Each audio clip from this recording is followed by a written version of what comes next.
Chapter 1. Mr. Phileas Fogg lived, in 1872, at number 7, Savile Row, Burlington Gardens, the house in which Sheridan died in 1814.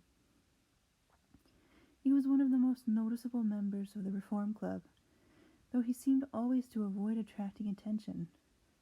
An enigmatical personage, about whom little was known, except that he was a polished man of the world.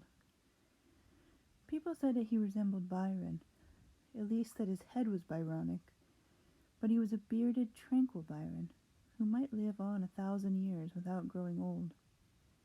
Certainly an Englishman, it was more doubtful whether Phileas Fogg was a Londoner.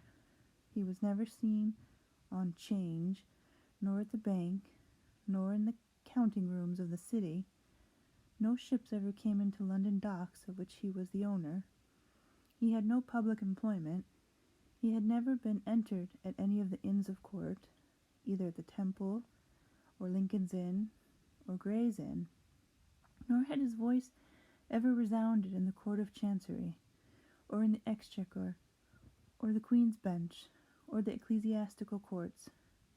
He certainly was not a manufacturer, nor was he a merchant or a gentleman farmer. His name was strange to the scientific and learned societies, and he never was known to take part in the sage deliberations of the Royal Institution or the London Institution, the Artisans' Association, or the Institution of Arts and Sciences.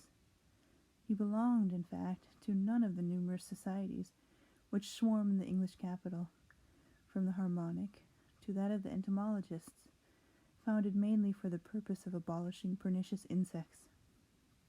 Phileas Fogg was a member of the Reform, and that was all. The way in which he got admission to this exclusive club was simple enough. He was recommended by the Barings, with whom he had an open credit. His checks were regularly paid at sight from his account current, which was always flush. Was Phileas Fogg rich? Undoubtedly. But those who knew him best could not imagine how he had made his fortune, and Mr. Fogg was the last person to whom to apply for the information.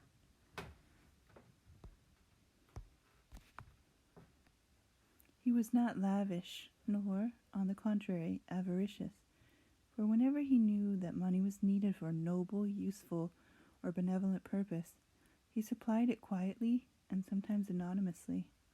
He was, in short, the least communicative of men. He talked very little, and seemed all the more mysterious for his taciturn manner. His daily habits were quite open to observation, but whatever he did was so exactly the same thing that he had always done before, that the wits of the curious were fairly puzzled. Had he traveled? It was likely, for no one seemed to know the world more familiarly. There was no spot so secluded that he did not appear to have an intimate acquaintance with it.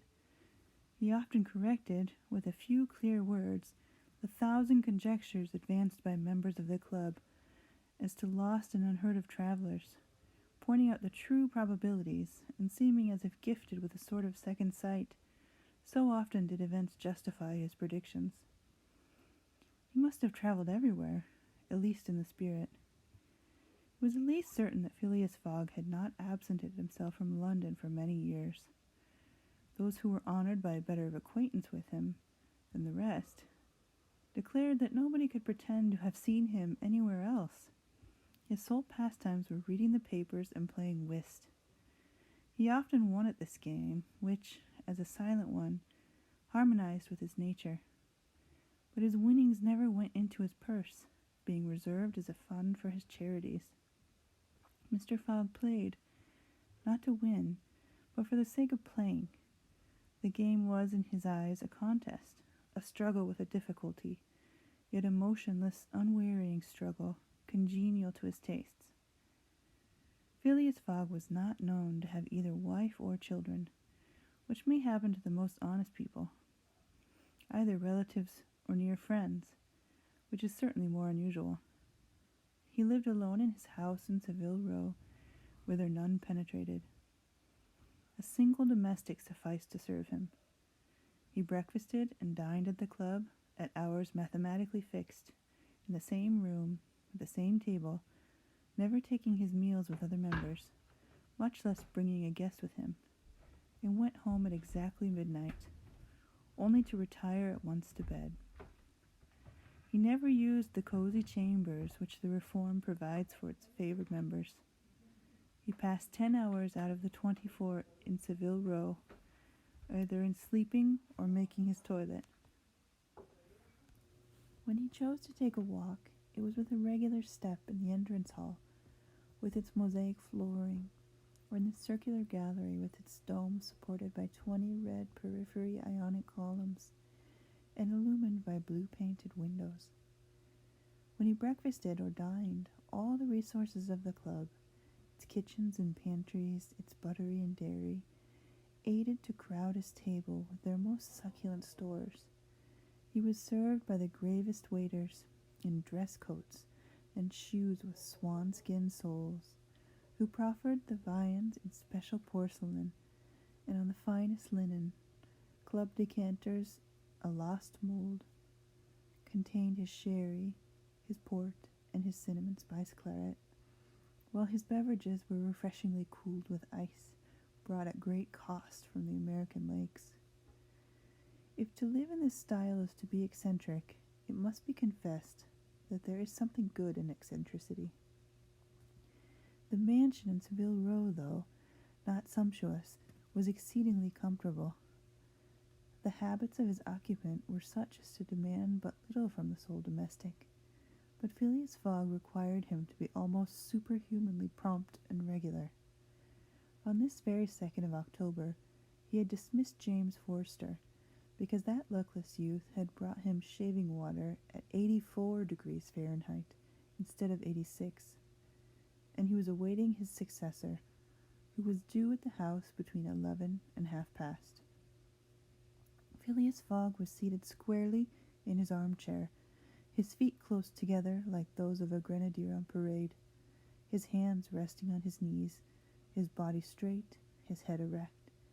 He was steadily watching a complicated clock which indicated the hours, the minutes, the seconds, the days, the months, and the years.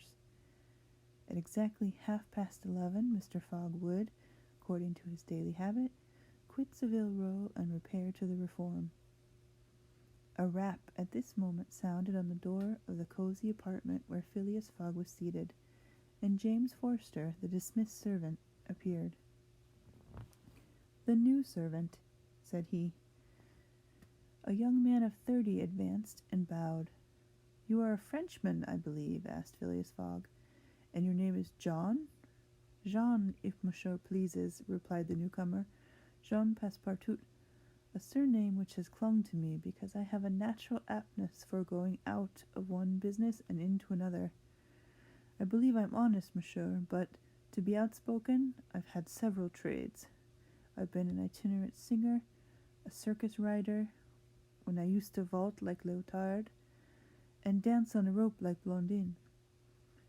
Then I got to be a professor of gymnastics, so as to make better use of my talents. And then I was a sergeant fireman at Paris, and assisted at many a big fire. But I quitted France 5 years ago, and, wishing to taste the sweets of domestic life, took service as a valet here in England. Finding myself out of place, and hearing that Monsieur Phileas Fogg was the most exact and settled gentleman in the United Kingdom, I have come to Monsieur in the hope of living with him a tranquil life, and forgetting even the name of Passepartout." "Passepartout suits me," responded Mr. Fogg. "You are well recommended to me. I hear a good report of you. You know my conditions?" "Yes, monsieur." "Good. What time is it?" 22 minutes after 11, returned Passepartout, drawing an enormous silver watch from the depths of his pocket. "You are too slow," said Mr. Fogg. "Pardon me, monsieur, it is impossible." "You are 4 minutes too slow.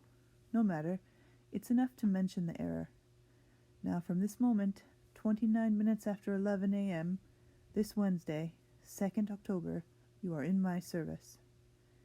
Phileas Fogg got up, took his hat in his left hand, put it on his head with an automatic motion, and went off without a word. Passepartout heard the street door shut once. It was his new master going out. He heard it shut again. It was his predecessor, James Forster, departing in his turn. Passepartout remained alone in the house in Saville Row.